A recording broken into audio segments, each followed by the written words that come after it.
우리를 애워싸고 계신 하나님의 임재를 의식하면서 천천히 깊은 들숨을 쉬십시오.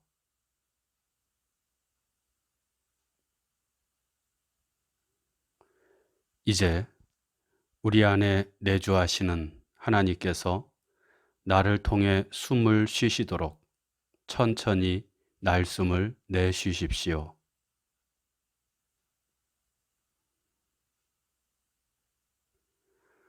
이렇게 천천히 몇 번 들숨과 날숨을 반복하며 하나님의 임재 가운데 머무십시오.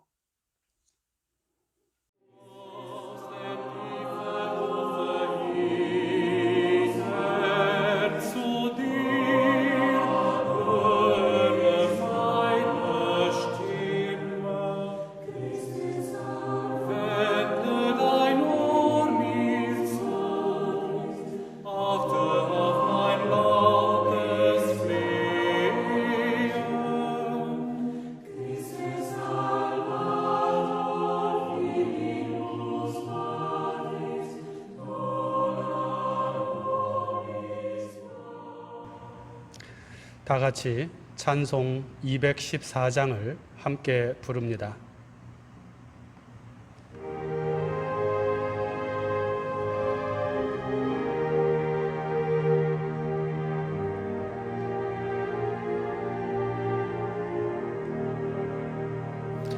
나 주의 도움 받고자 주 예수님께 빕니다. 그 구원 허락하시사 날 받아주소서.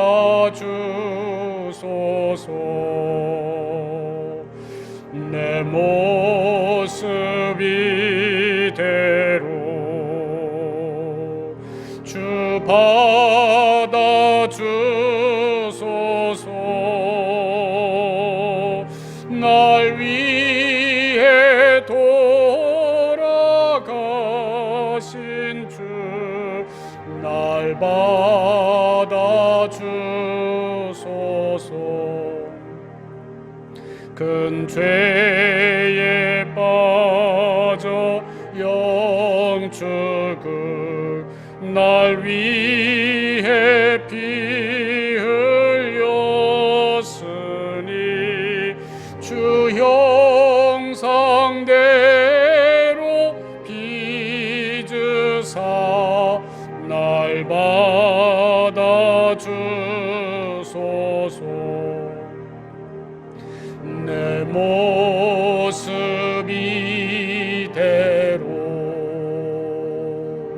주 받으옵소서.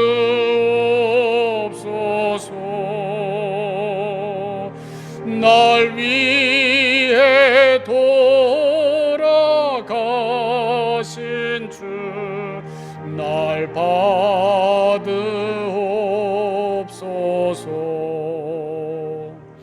내 힘과 결심 약하여 늘 깨어지기 쉬우니 주 이름으로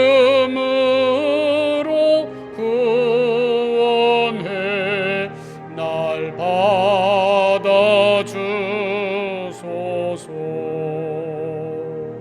내 모습 이대로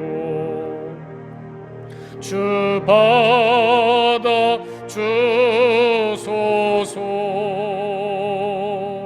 날 위해 돌아가신 주 날 받아주소서.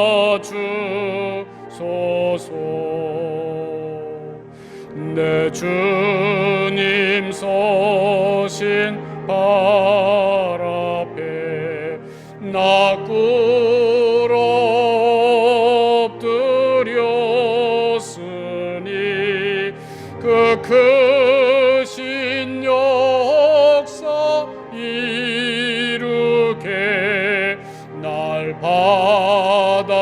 주소서.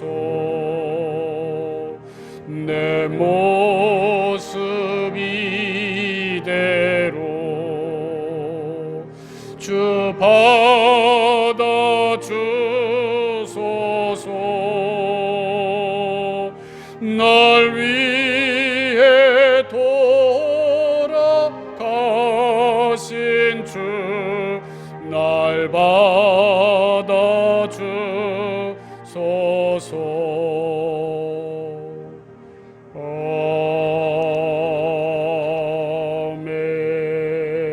아멘.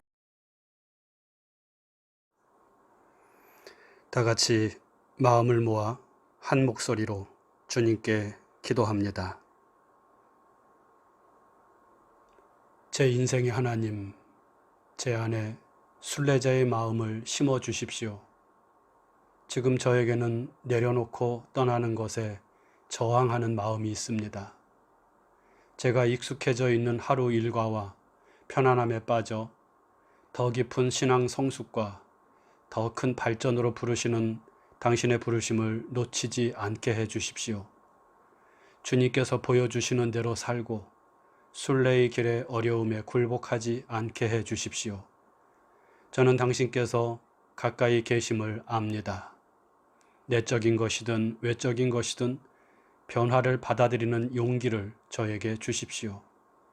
당신께서 언제나 충실하게 함께 해 주심을 더욱 깊이 깨닫게 하시고 저의 순례자의 마음을 축복해 주십시오. 우리 주님 예수님의 이름으로 기도드립니다. 아멘.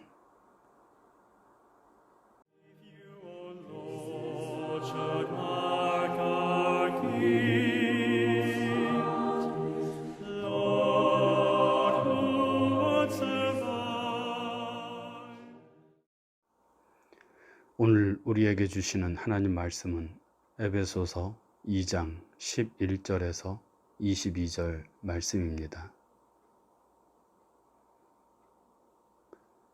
이제 낭독합니다. 하나님 말씀에 경청하십시오.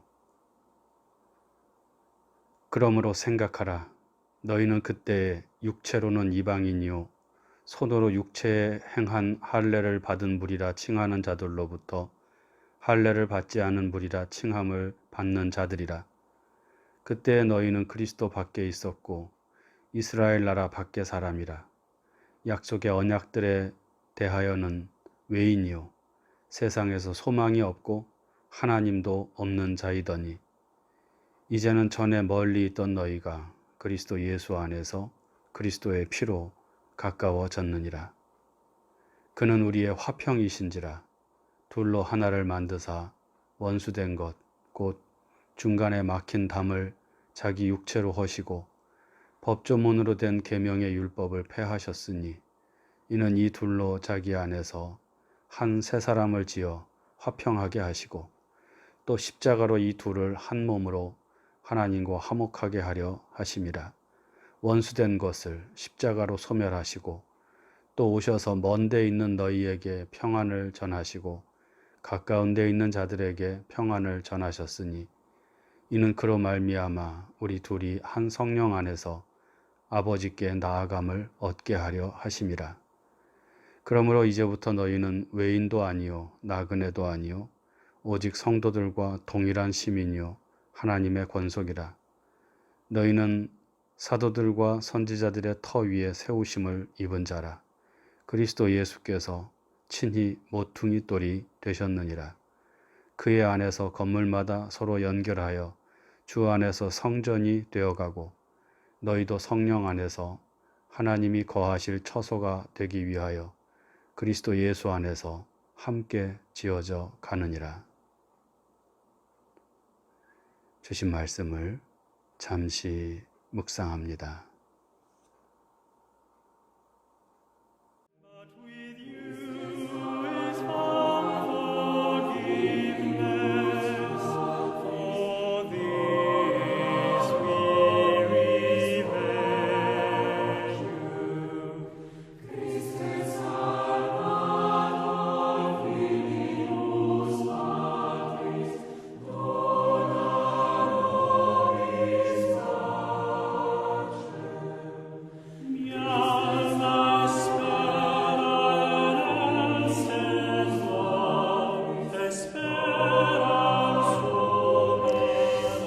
온 지구촌이 기상이변으로 몸살을 앓고 있습니다.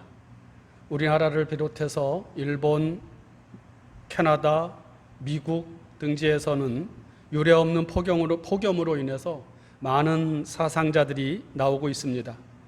캐나다에서는 50도가 넘는 그런 폭염으로 인해 이미 500여 명이 넘는 사람들이 사망을 했고, 미국도 45도, 46도에 이르는 그야말로 살인적인 더위로 인해 많은 인명피해가 발생하고 있다고 합니다.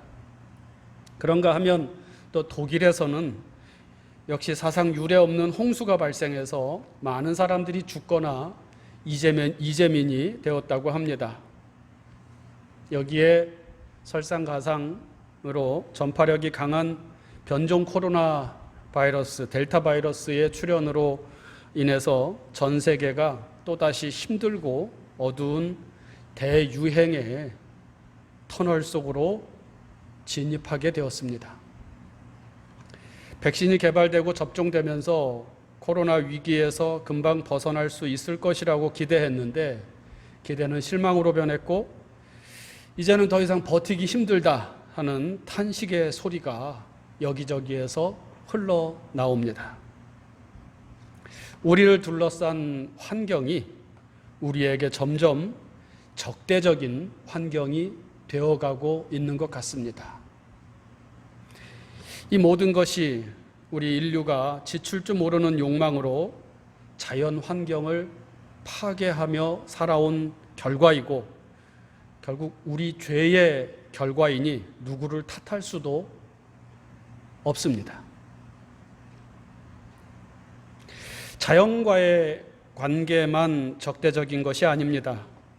사람과 사람의 관계도 점점 적대적으로 변화되고 있습니다. 서로 믿고 신뢰하는 관계는 점점 줄어듭니다. 무한 경쟁의 살벌한 전쟁터로 변해버린 현실 속에서 우리는 서로를 경계하며 밟고 올라서야 할 대상으로 여깁니다. 나를 둘러싼 모든 사람들이 적이 되어가고 있는 삶, 적대적인 인간관계가 오늘 우리의 현실입니다. 지구상 유일의 분단 국가에 살고 있는 우리는 이 적대감을 피부로 느끼며 살고 있습니다.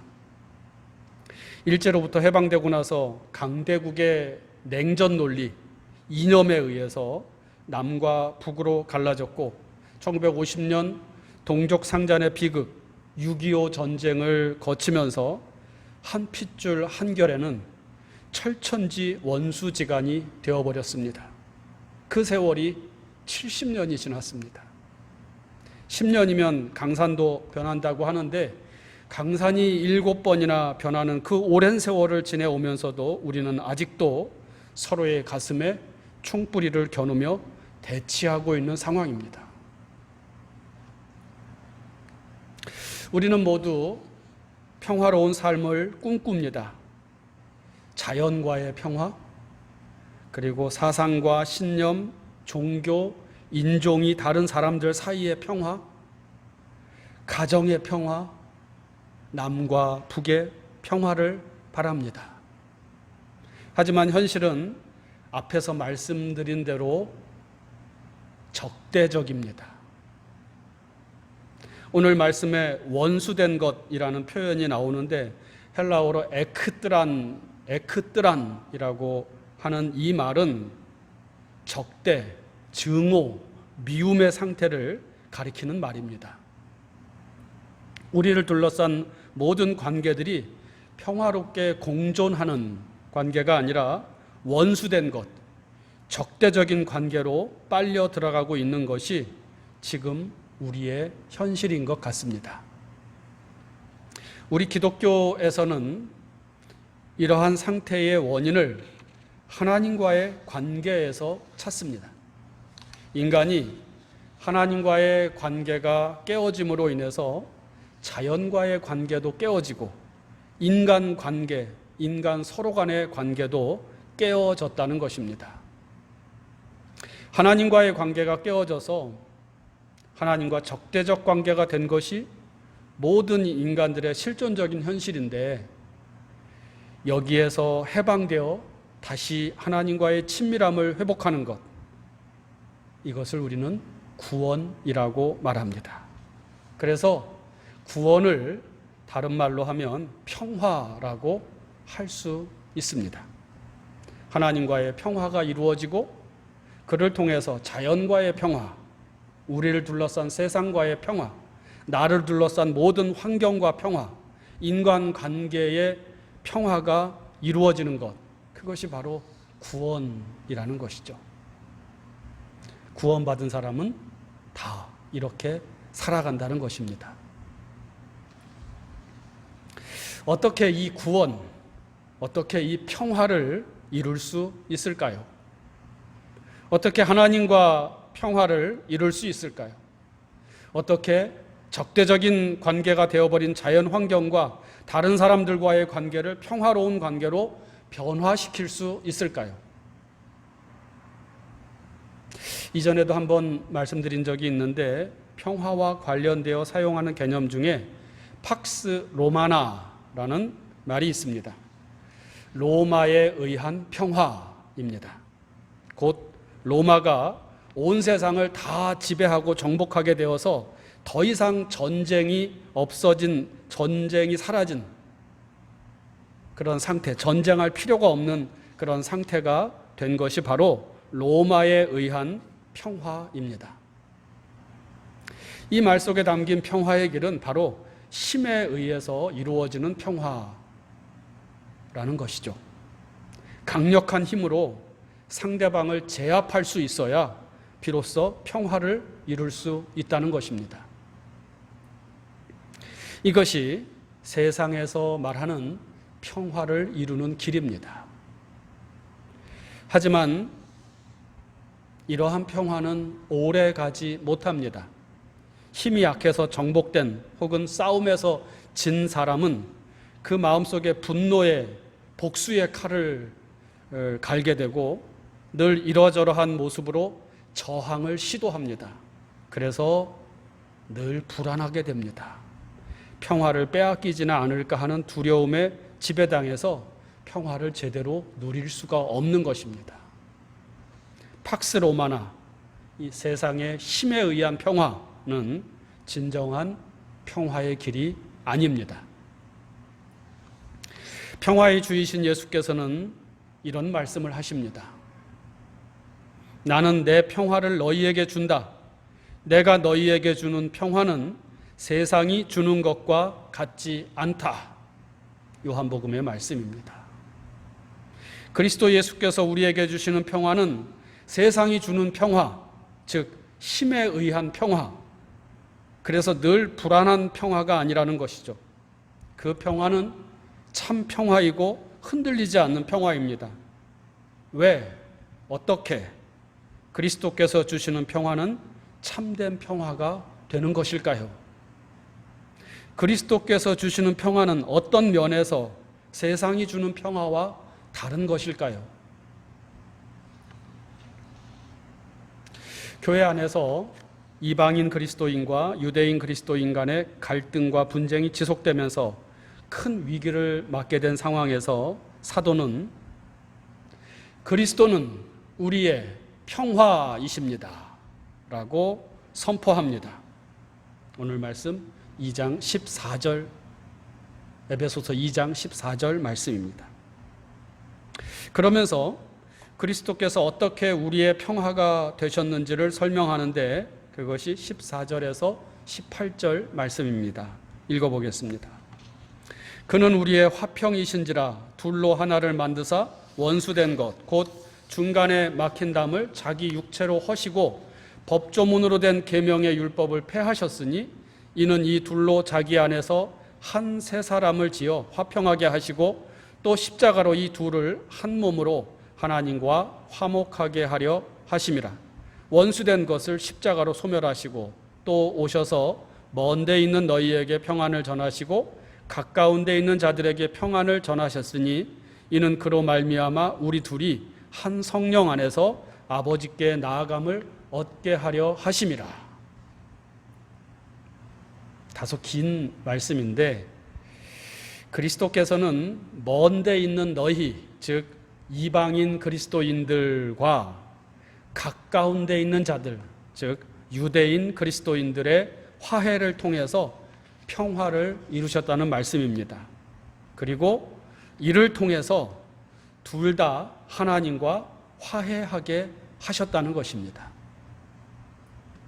적대적인 관계에 있는 자들이, 서로 미워하던 자들이 화해하고 하나 되는 것이 곧 하나님과 화해하는, 하나님과의 관계를 회복하는 길이라는 그런 뜻이 담겨 있습니다. 예수께서도 이와 비슷한 말씀을 하죠. 그러므로 예물을 제단에 드리려다가 거기서 내 형제에게 원망 들을 만한 일이 있는 것이 생각나거든 예물을 제단 앞에 두고 먼저 가서 형제와 화목하고 그 후에 와서 예물을 드리라. 이웃과의 화해가 하나님과의 화해로 나아가는 길이 된다는 말씀입니다. 달리 말하면 적대 관계를 유지하면서 서로 미워하는 사람들은 그 둘 다 하나님과의 관계가 깨어진 것이다. 그런 뜻도 이 말씀 안에 담겨져 있는 것입니다. 여기에서 예수께서 이루신 평화와 세상의 평화의 차이는 무엇일까요? 하나는 예수께서는 단지 인간 상호 간의 관계에서의 평화만이 아니라 그보다 더 근원적인 하나님과의 평화를 지향하셨고 그것을 이루셨다는 것입니다. 그래서 그 평화는 세상이 주는 평화와 같지 않다는 것이죠. 다음으로 예수께서 주시는 평화와 세상이 주는 평화의 차이는 평화를 이루는 방법에 있습니다. 세상은 팍스 로마나, 힘으로 평화를 이루려고 합니다. 그래서 평화를 원한다고 하면서도 늘 전쟁을 준비하고 전쟁의 소문이 끊이지 않는 그런 불안한 상태가 계속됩니다. 그러나 예수께서는 힘에 의한 평화가 아니라 화해를 통해서 평화를 이루셨습니다. 적대 관계에 있는 두 사람, 두 집단에서 한쪽이 다른 한쪽을 힘으로 눌러서 제압해버리는 그런 방식이 세상의 평화, 세상이 만들어내는 평화라고 한다면 예수께서는 적대 관계에 있는 두 사람, 두 집단, 두 세력 사이를 화해하게 하심으로 평화를 이루신다는 것입니다. 화해를 통한 평화입니다. 자연을 정복함으로 평화를 얻는 것이 아니라 자연과 화해함으로 평화를 이루는 것. 미워하는 사람을 제압함으로 이루어지는 평화가 아니라 서로 화해하고 용서하고 사랑함으로 이루어지는 평화. 나라와 나라 사이도 마찬가지입니다. 화해를 통한 평화가 주님이 주시는 평화이고 이것이 참 평화입니다. 그런데 이 화해가 쉽지 않습니다. 어쩌면 화해하는 것은 우리 인간에게는 불가능한 일처럼 보이기도 합니다. 평생을 교회에 다녔어도 한번 틀어지고 한번 미워하게 된 사람을 용서하고 사랑한다는 것은 결코 쉬운 일이 아니죠. 교회 안에 얼마나 그런 일들이 많이 있습니까? 남한과 북한의 관계도 마찬가지 아닙니까? 어떻게 용서하고 화해할 수 있습니까? 어떻게 원수를 사랑할 수 있습니까?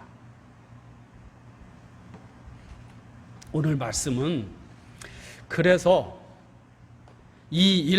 화해하는 이 일은 하나님의 아들이요 구원자이신 그리스도 예수께서 하신 일이다. 곧 하나님께서 하신 일이고 하나님만이 하실 수 있는 일이고 하나님이 개입하셔야 가능한 일이라고 말씀하고 있습니다. 적대 관계에 있던 두 사람이 화해하고 하나 되는 일은 하나님만이 하실 수 있는 일이다. 그런 것이죠. 기후위기, 기상이변, 코로나 바이러스 등 우리를 둘러싼 환경이 적대적 환경으로 된 것이 나의 그칠 줄 모르는 욕망 때문임을 깨닫고 이 무한 욕망의 길에서 회개하고 돌이키는 것, 그것은 하나님만이 하실 수 있는 일이다. 남북으로 갈라져 서로를 적대시하는 우리 민족이 서로 화해하고 하나 되는 길도 결국 하나님만이 하실 수 있는 일이라는 것입니다. 그러면 우리는 가만히 손 놓고 하나님이 이루어 주실 때까지 기다리고만 있으면 되는 것입니까? 아니죠. 화해하고 평화를 이루는 것이 하나님의 일이고 바로 그것이 하나님이 원하시는 하나님의 뜻임을 알고 최선을 다해서 이 평화를 이루기 위해 힘써야 합니다. 시편 기자의 말처럼 평화를 이루기까지 우리는 있는 힘을 다해야 합니다. 평화를 위해 우리가 할 수 있는 일은 무엇일까요? 오늘 말씀의 사도는 예수께서 둘 사이의 화해를 위해 하신 일을 이렇게 말합니다. 원수된 것, 곧 중간에 막힌 담을 자기 육체로 허시고 법조문으로 된 계명의 율법을 폐하셨으니. 서로를 공격하는 대신에 둘 사이에 막힌 담을 공격하고 그것을 허무심으로 화해하게 하시고 평화를 이루셨다는 것입니다. 그 중간에 막힌 담을 오늘 성경에서는 법조문으로 된 계명의 율법이라고 말합니다. 원래 율법은 이스라엘의 행복과 평화를 위해서 하나님이 사랑으로 주신 법입니다. 그런데 이스라엘 유대인들은 이 율법을 자기들의 이기적인 목적을 위해 이용하였습니다. 소수의 사람들만 지킬 수 있는 수많은 규칙들을 율법의 세부 조항으로 만들었고 이를 지킬 수 없는 자들, 그런 나라들을 죄인으로 정죄하였습니다. 이렇게 해서 사랑과 평화를 위해 주어진 율법이 다른 사람들을 차별하고 정죄하는 도구로 전락하게 된 것입니다. 이것을 법조문으로 된 계명의 율법, 원래 하나님이 주신 율법과 다르게 법조문으로 된 계명의 율법이라고 한 것입니다. 쉽게 말하면 잘못된 율법입니다. 그것은 하나님이 주신 율법이 아닙니다. 그리스도 예수께서 이 잘못된 율법이라는 담을 자기 육체로 곧 십자가로 허물어 버렸다는 것은 그렇게 허물어서 율법 본래의 정신, 즉 서로 사랑하는 삶이 하나님이 원하시는 것임을 드러내셨다는 그런 말씀입니다. 좀 더 적극적으로 말하면 예수께서는 십자가를 통해서 하나님의 사랑하심을 드러내셨고 또 이를 통하여 우리가 서로 사랑하며 사는 것이 하나님의 뜻이라는 것을 드러내셨다는 것이죠. 사도 바울이 로마서에서 말한 바와 같이 우리가 아직 죄인 되었을 때에 그리스도께서 우리를 위하여 죽으심으로 하나님께서 우리에 대한 자기의 사랑을 확증하셨느니라. 그리스도 예수께서는 적대 관계에 있는 사람들을 정죄하신 것이 아니라 사람들 사이를 가로막고 있는 담을 허무심으로 화해를 이루어 내셨습니다. 그러므로 그리스도 예수를 믿고 따르는 우리도 원수 같은 사람들, 적대 관계에 놓인 사람들을 비난하고 미워하는 것이 아니라 오히려 우리를 갈라놓은 것, 그 담을 허무는 일을 할 수 있어야겠습니다. 초대교회 상황에서 그것은 잘못된 형식화된 율법 조항들이었습니다. 지금 우리에게 그 막힌 담은 무엇입니까? 화해와 평화를 위해 우리가 거두어 버려야 할 막힌 담은 무엇입니까? 그것은 이념이 될 수 있습니다. 쉽게 말하면 무슨 주의, 이런 것들이죠. 자본주의, 공산주의, 사회주의, 시장 자유주의, 그런 것들. 때로 그 막힌 담은 너무 자기중심적으로 굳어진 종교적인 신념일 수 있습니다.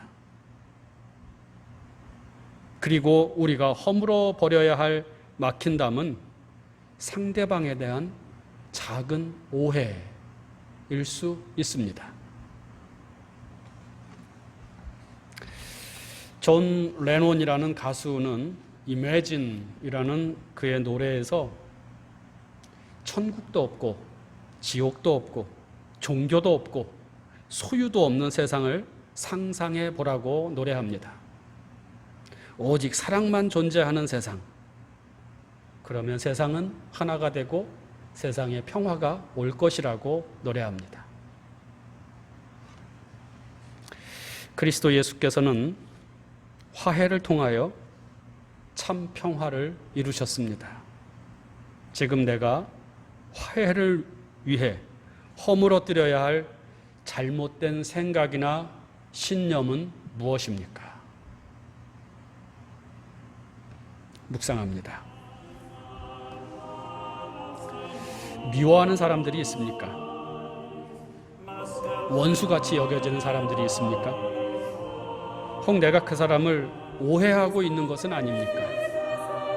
잘못된 신념에 내가 사로잡혀서 그래서 미워하는 마음이 생긴 것은 아닙니까? 주님께서는 화해를 통한 평화가 하나님의 뜻이라고 말씀하십니다. 우리가 서로 화해할 때 비로소 하나님과의 관계도 회복될 수 있다고 말씀하십니다. 지금 내가 허물어야 할 막힌 담은 무엇입니까? 묵상합니다.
다 같이 주님께서 가르쳐 주신 기도를 드립니다. 하늘에 계신 우리 아버지, 아버지의 이름을 거룩하게 하시며 아버지의 나라가 오게 하시며 아버지의 뜻이 하늘에서와 같이 땅에서도 이루어지게 하소서. 오늘 우리에게 일용할 양식을 주시고 우리가 우리에게 잘못한 사람을 용서하여 준 것 같이 우리 죄를 용서하여 주시고 우리를 시험에 빠지지 않게 하시고 악에서 구하소서. 나라와 권능과 영광이 영원히 아버지의 것입니다. 아멘.